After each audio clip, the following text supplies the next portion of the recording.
Assalamualaikum warahmatullahi wabarakatuh. Bismillah, alhamdulillah, wassalatu wassalamu ala rasulillah wa ala alihi wa ashabihi wa mawala. Pemirsa RCTV yang berbahagia dimanapun berada, anak-anakku sekalian yang Bapak cintai di rumah, selamat berjumpa kembali dalam program PJJ, pembelajaran jarak jauh, kerjasama antara Dinas Pendidikan Kota Cirebon dengan RCTV Langka Padane. Anak-anakku sekalian yang Bapak cintai di rumah, apa kabarnya kalian semuanya? Alhamdulillah, mudah-mudahan kalian semuanya di rumah tetap dalam keadaan sehat walafiat dan selalu mendapatkan perlindungan dari Allah Subhanahu wa Ta'ala. Terutama yang paling penting, kalian tetap semangat dalam belajar meskipun kali ini masih belajar jarak jauh.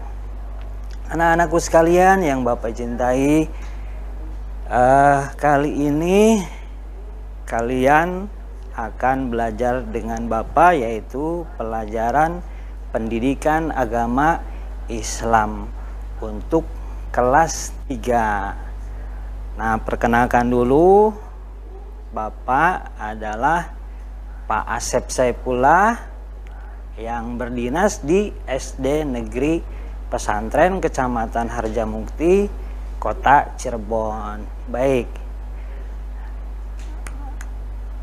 anak-anakku sekalian, sebelum kita lanjutkan, tidak bosan-bosan Bapak mengingatkan kepada kalian agar selalu menjaga kesehatan, di antaranya menjaga pola makan kalian, istirahatnya juga yang teratur, olahraga, kemudian juga tidak lupa ini yang 3 yang selalu diingatkan oleh Bapak Ibu guru, menjaga jarak dengan orang lain, jangan berkerumun, kemudian selalu mencuci tangan dan selalu memakai masker. Terakhir ini juga paling penting anak-anakku sekalian, agar kalian selalu berdoa kepada Allah Subhanahu wa Ta'ala, mudah-mudahan selalu diberikan kesehatan dan Indonesia dan seluruh umat manusia mudah-mudahan segera terbebas dari virus COVID-19. Amin ya rabbal alamin. Baik, anak-anakku sekalian di rumah yang Bapak cintai, yang soleh dan solehah, sebelum mulai belajar, lagi-lagi Bapak mengingatkan untuk mempersiapkan peralatan belajar, baik itu buku tulisnya, balpen atau pensil, kemudian juz amaknya juga. Ya, jangan lupa, kemudian juga jurnalnya untuk dilaporkan ke guru agama masing-masing di sekolah. Kemudian juga Bapak Ibu di rumah mendampingi anaknya, mendampingi putra-putrinya, jangan dibiarkan, biar tetap konsentrasi ya belajarnya yang baik supaya tidak ngawur ke sana kemari. Ya, sudah siapkan semuanya anak-anak untuk belajar? Ya. Mari anak-anak, kita semua, kalian di rumah, Bapak di studio, bersama-sama untuk membaca doa sebelum belajar. Namun sebelum itu, kita baca syahadat dulu ya. Kalian bisa kan baca syahadat? Baik, ikuti Bapak bersama-sama ya.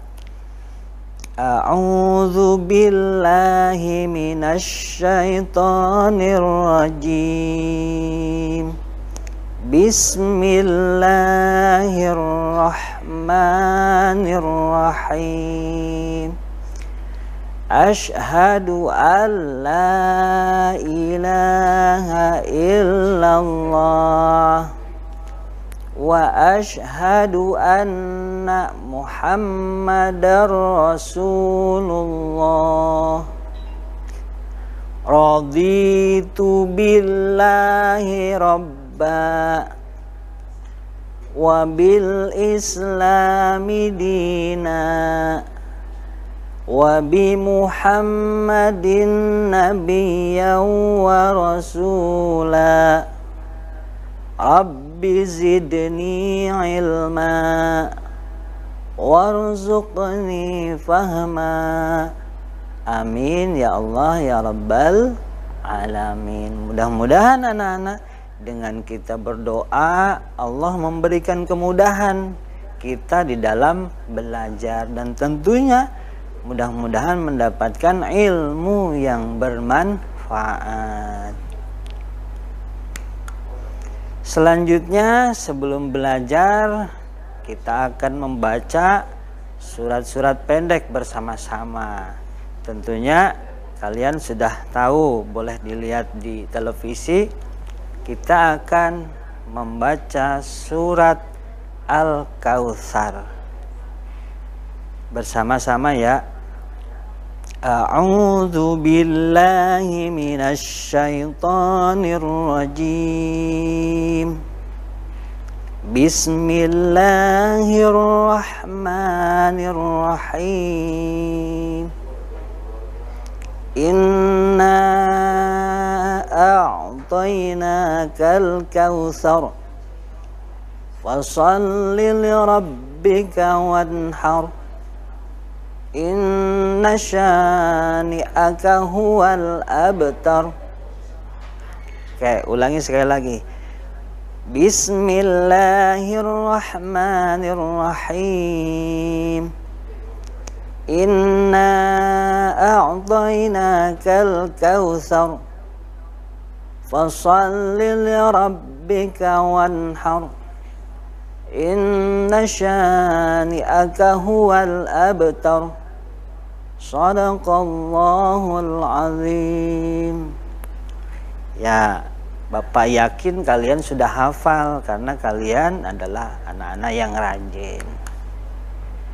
Berikutnya anak-anak, kali ini kita akan belajar tentang bab sholat fardu yang 5 waktu. Boleh dilihat, kita nanti kalian harus bisa menyebutkan arti sholat dengan benar. Kemudian yang kedua, harus bisa menyebutkan hukum melaksanakan sholat fardu dengan benar. Dan yang ketiga, harus bisa menyebutkan syarat wajib sholat dengan benar. Dan terakhir, menyebutkan syarat sah sholat dengan benar. Baik, anak-anakku sekalian, boleh dilihat, amatilah gambar berikut. Sedang apakah mereka? Ayo, pasti semuanya kalian sudah tahu. Gambar berikut adalah gambar anak-anak yang sedang melaksanakan sholat berjamaah pula ya. Sholat apa? Sholat fardu yang 5 waktu. Masih ingat kalian sholat fardu yang 5 waktu? Tentunya ingat dong ya. Aku suka melaksanakan sholat fardu yang 5 waktu. Nah, diantaranya boleh kalian sebutkan dari rumah. Pertama, sholat zuhur, kemudian sholat asar, kemudian sholat maghrib, kemudian sholat isya, dan terakhir sholat subuh 5 waktu. Rakaatnya masih ingat anak-anak? Ingat. Kalau sholat zuhur 4 rakaat. Kalau sholat asar sama. Kalau sholat maghrib 3 rakaat. Sholat isya 4 rakaat. Dan terakhir subuh 2 rakaat. Jumlahnya berapa? Jumlahnya adalah 17 rakaat. Pintar. Bapak yakin kalian sudah terbiasa melaksanakan sholat. Dibimbing sama bapak dan ibunya, ayah sama bundanya di rumah. Ya. Mari kita lanjutkan. kita masuk pada pengertian daripada sholat. Pertanyaannya, apa sih artinya sholat itu, Pak Asep? Ya, arti sholat menurut bahasa itu artinya doa. Jadi sholat itu artinya doa. Ketika kalian melaksanakan sholat, itu artinya kalian sedang berdoa. Menurut bahasa, sholat artinya doa. Tolong itu nanti diingat, atau kalau perlu bolehlah dicatat di buku kalian masing-masing. Kemudian anak-anak, menurut istilah, sholat itu adalah serangkaian bacaan dan gerakan tertentu, diawali takbiratul ihram dan diakhiri dengan salam. Jadi di dalam sholat kalian sudah mempraktikannya sendiri. Sholat itu di dalamnya ada bacaan Al-Fatihah. Kemudian sebelum Al-Fatihah ada bacaan doa iftitah. Setelah baca Al-Fatihah, kemudian baca surat-surat pendek. Kemudian setelah itu kalian ruku. Kemudian setelah ruku i'tidal. Kemudian sujud, kemudian duduk dari sujud, sujud lagi yang kedua, kemudian ada bacaan tasyahud, kemudian ada bacaan salam dan lain sebagainya. Nah, anak-anak, kumpulan dari bacaan dan gerakan-gerakan itu, itulah disebut dengan sholat. Anak-anakku sekalian pasti sudah paham. Alhamdulillah. Berikutnya anak-anak, yang kedua yaitu mengenai hukum melaksanakan sholat fardu. Apa sih hukumnya melaksanakan sholat fardu yang 5 waktu itu? Nah, hukum mengerjakan sholat fardu yang 5 waktu itu hukumnya adalah fardu ain. Pak, fardu ain itu apa? Saya belum ngerti. Nah, di sini dijelaskan fardu ain itu artinya wajib bagi setiap muslim untuk mengerjakan sholat, baik itu muslim laki-laki maupun perempuan, dimanapun dan dalam kondisi apapun. Meskipun kalian sedang main, meskipun kalian sedang belajar, itu harus tetap sholat. Dasarnya Bapak bacakan, A'udzu billahi minasyaitonir rajim. Bismillahirrahmanirrahim. Innas salata kanat 'alal mu'minina kitaban mawquta. Yang artinya, wallahu a'lam bimuradih, sesungguhnya salat itu adalah fardu yang ditentukan waktunya atas orang-orang yang beriman. Al-Quran surat An-Nisa ayat 103. Satu lagi Bapak bacakan, boleh kalian ikuti dari rumah. A'udzu billahi minasyaitonir rajim.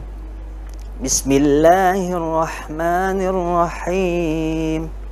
Fashalli lirabbika wanhar. Yang artinya, wallahu a'lam bimuradih, maka hendaklah engkau salat karena Tuhanmu dan hendaklah engkau berkurban. Surat Al-Kautsar ayat 2. Pasti kalian sudah paham kalau yang ini. Itu ayat-ayat yang menjadi dasar diwajibkannya sholat.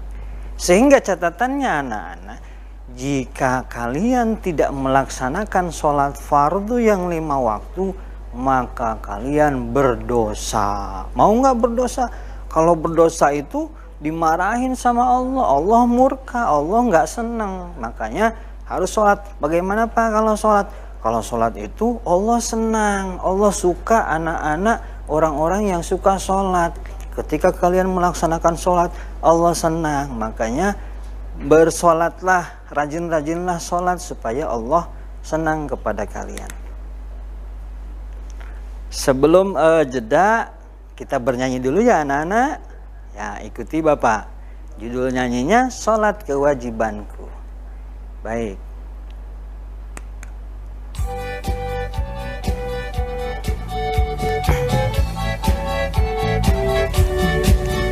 Ayo kita sholat, sholat yang 5 waktu, biar tak terlambat, lakukan dengan tepat.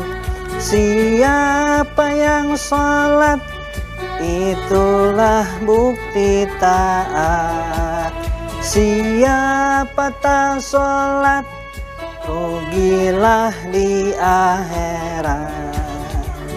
Ayo sekali lagi anak-anak. Ayo sholat, sholat kewajibanku, melakukan sholat pengabdian diriku, memohon ampunan dan selalu bertobat. Pertama dihisab, yaitu tentang sholat.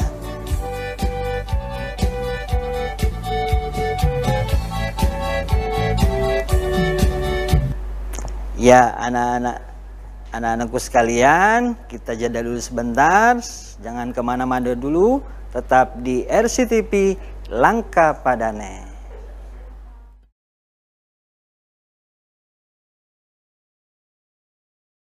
Baik anak-anakku sekalian, selamat pagi. Mari kita lanjutkan. Sepertinya kita mulai nyanyi lagi ya. Yang tadi tuh mungkin ada yang belum ikutan nyanyi. Coba kita ulangi bareng-bareng dengan Bapak ya.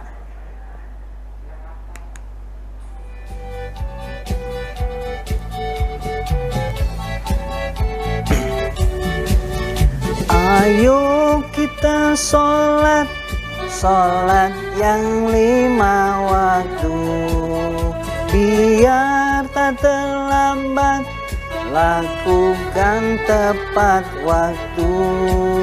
Siapa yang sholat, itulah bukti taat. Siapa tak sholat, rugilah di akhirat. Kita sholat, sholat kewajibanku, melakukan sholat pengabdian diriku, memohon ampunan dan selalu bertobat. Pertama dihisab, yaitu tentang sholat.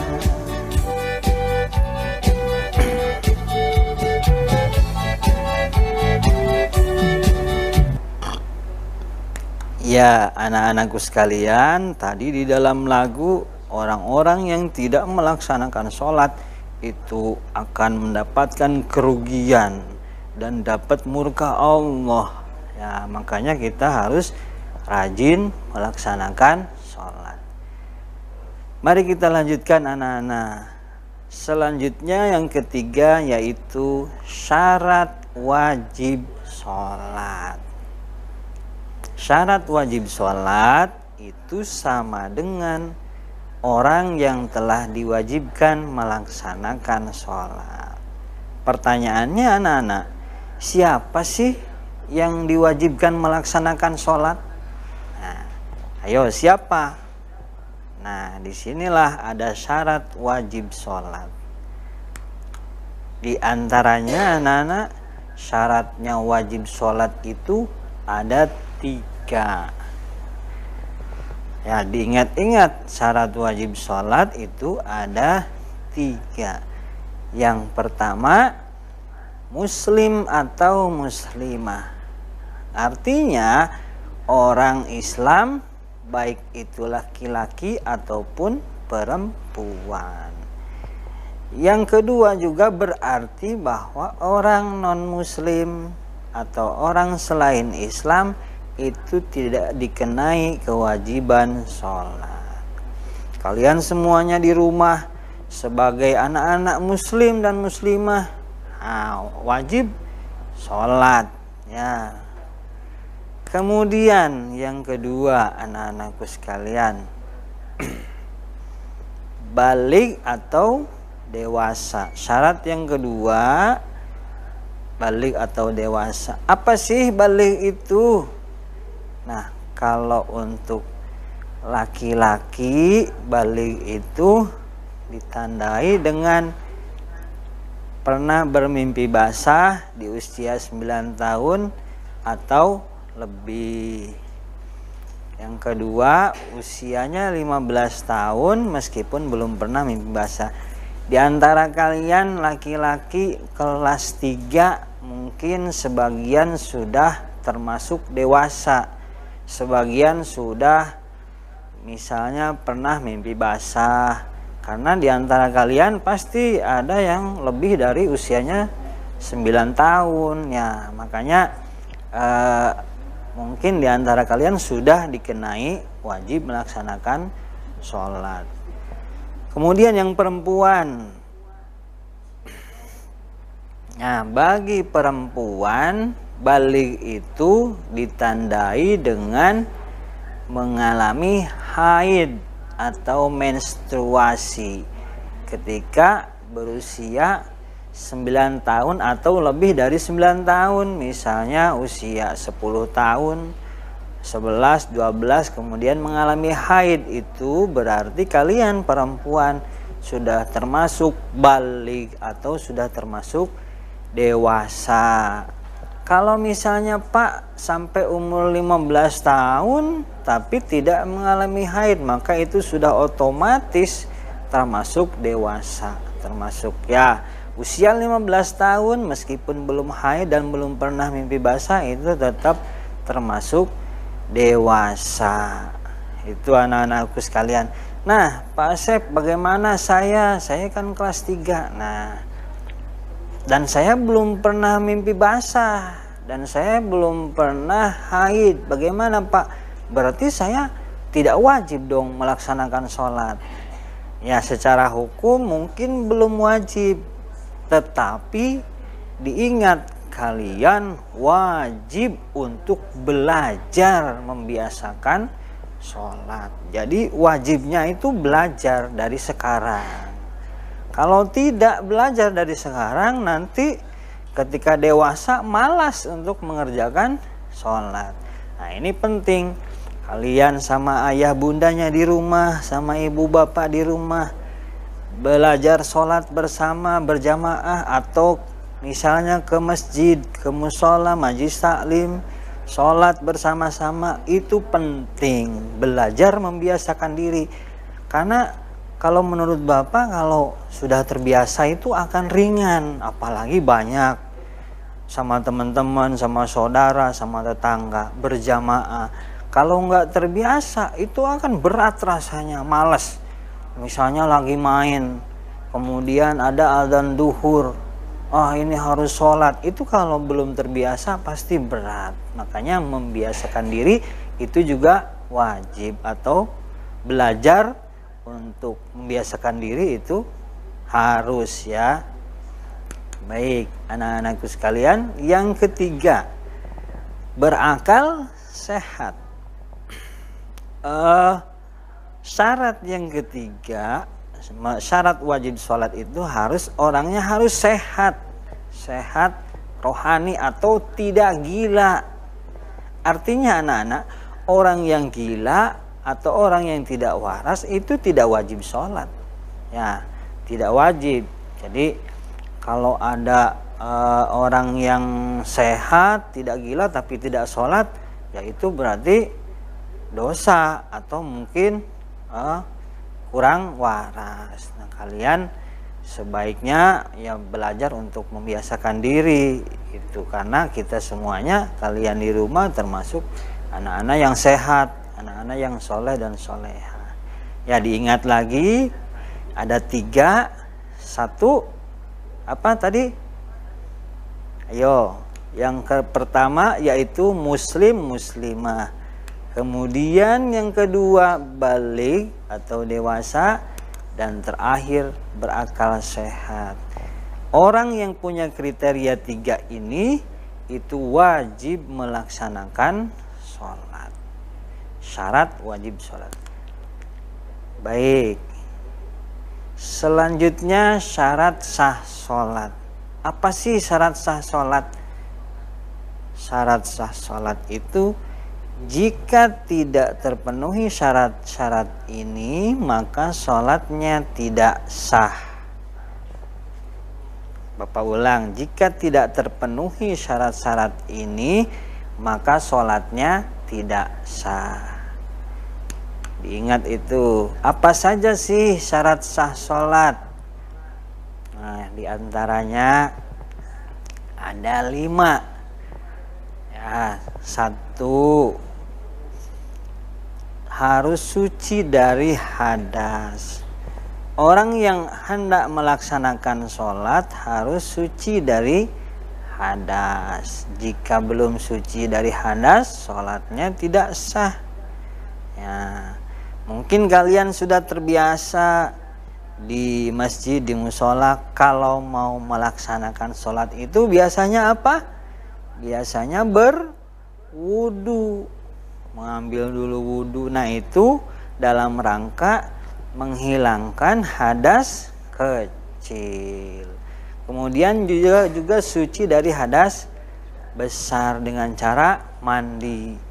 Kalau kalian habis main, habis keringetan, olahraga, ya kotor, itu harus mandi dulu lah, ganti pakaiannya. Jadi ketika sholat itu sudah bersih. Karena sholat itu kan ibadah menghadap Allah. Jadi masa badannya kotor ya. Jadi harus bersih, harus berwudu dulu, harus mandi dulu.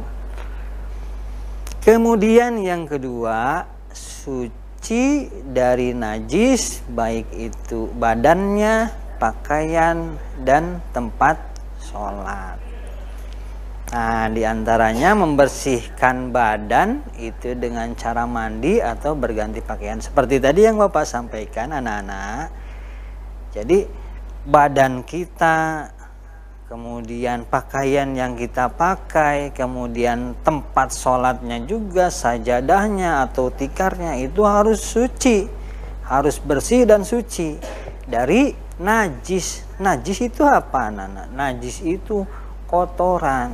Nah, ya bisa berupa kotoran, misalnya cicak yang nempel di tempat sholat itu harus dibersihkan dulu.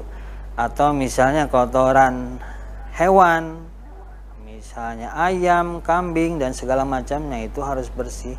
Atau bahkan misalnya darah, bekas luka, banyak darah itu najis, harus dibersihkan dulu. Kalau tidak dibersihkan, kemudian kita sholat, maka sholatnya tidak sah, anak-anak. Ya, jadi sholat itu harus bersih. Ya, yang ketiga yaitu menutup aurat. Aurat, batasan aurat bagi laki-laki yaitu anggota tubuh antara pusar dan lutut. Kalau perempuan batasannya itu sedang sholat yaitu seluruh badan kecuali wajah dan telapak tangan. Jadi kalau misalnya kalian sholat, kemudian bagi laki-laki kalian sholat tapi auratnya terbuka, atau perempuan nih ketika sholat rambutnya kelihatan, itu sholatnya tidak sah karena harus tertutupi ya. Makanya diantaranya cara menutup auratnya itu, kalau laki-laki bisa pakai celana panjang, kemudian atau misalnya pakai sarung, atau misalnya pakai jubah itu boleh yang sekiranya menutupi aurat. Kalau perempuan itu karena seluruh badan maka bisa menggunakan mukena. Nah, anak-anakku sekalian yang Bapak cintai di rumah, selanjutnya yang keempat yaitu menghadap kiblat. Jadi tidak sembarangan melaksanakan sholat, tetapi ada ketentuannya, harus menghadap kiblat. Kiblat itu Ka'bah. Ka'bah itu adanya di mana, anak-anak? Adanya di Mekah Al-Mukarramah. Ya, mungkin arahnya sama dengan arah masjid yang sudah diukur itu ya. Jadi sholatnya tidak sembarangan menghadap kemana-mana, tapi menghadap ke kiblat. Kemudian yang kelima yaitu sudah masuk waktu sholat. Ketika kalian mau melaksanakan sholat, maka pastikan dulu bahwa waktu sholatnya sudah masuk, ditandai dengan azan. Kalau belum masuk waktu sholat bagaimana? Ya sholatnya tidak sah. Nah, makanya ada waktu-waktu yang ditentukan dari Rasulullahnya sudah ditentukan. Kalau zuhur gampangnya ya, kalau zuhur itu siang hari, ketika matahari di atas ubun-ubun geser sedikit. Kemudian asar sore, ya kalau di waktu Indonesia kisaran jam 3. Nah, kemudian maghrib ketika matahari terbenam, dan isya ketika mega atau awan merah terbenam, dan subuh ketika fajar fajar keluar. Itu ya diantaranya waktu-waktu subuh. Mudah zaman sekarang itu, cuma tinggal kalian siap saja melaksanakan sholat, rajinlah melaksanakan sholat fardu. Nah, anak-anakku sekalian yang Bapak cintai, soleh-solehah di rumah, kesimpulan pembelajaran kita kali ini diantaranya sholat adalah aktivitas bacaan dan gerakan yang diawali dengan takbiratul ihram dan diakhiri dengan salam dalam rangka menyembah Allah. Kemudian yang kedua, sholat 5 waktu itu hukumnya fardu ain, wajib bagi setiap muslim dalam situasi dan kondisi apapun. Kemudian yang ketiga, sholat 5 waktu memiliki ketentuan dan tata cara yang harus dipenuhi, seperti tadi syarat sah dan syarat wajib, agar pelaksanaan ibadah sholatnya dianggap sah. Kemudian yang terakhir, anak-anakku sekalian, orang Islam yang tidak melaksanakan sholat yang memenuhi syarat-syarat tadi itu, kalau nggak melaksanakan hukumnya dosa. Ya. Terakhir, latihan soal Bapak bacakan sepintas. Nomor 1, apa pengertian sholat secara bahasa? Kemudian hukum sholat 5 waktu itu fardu ain. Apa sih yang dimaksud dengan fardu ain? Nah, kemudian yang ketiga, sebutkan 3 syarat wajib sholat. Kemudian yang keempat, sebutkan 3 saja syarat sah sholat. Dan terakhir, bagaimana sih hukumnya orang Islam yang tidak melaksanakan sholat? Nah, anak-anakku sekalian yang Bapak cintai, alhamdulillah kita sudah di ujung sesi ini. Mudah-mudahan kalian semuanya tetap sehat di rumah, semangat di dalam belajar, dan tentunya soal-soal tadi itu nanti dikerjakan di rumah. Sekian dulu dari Bapak, kurang lebihnya mohon maaf. Selamat berjumpa kembali minggu depan. Wallahul muwaffiq ila aqwamit thoriq. Wassalamualaikum warahmatullahi wabarakatuh.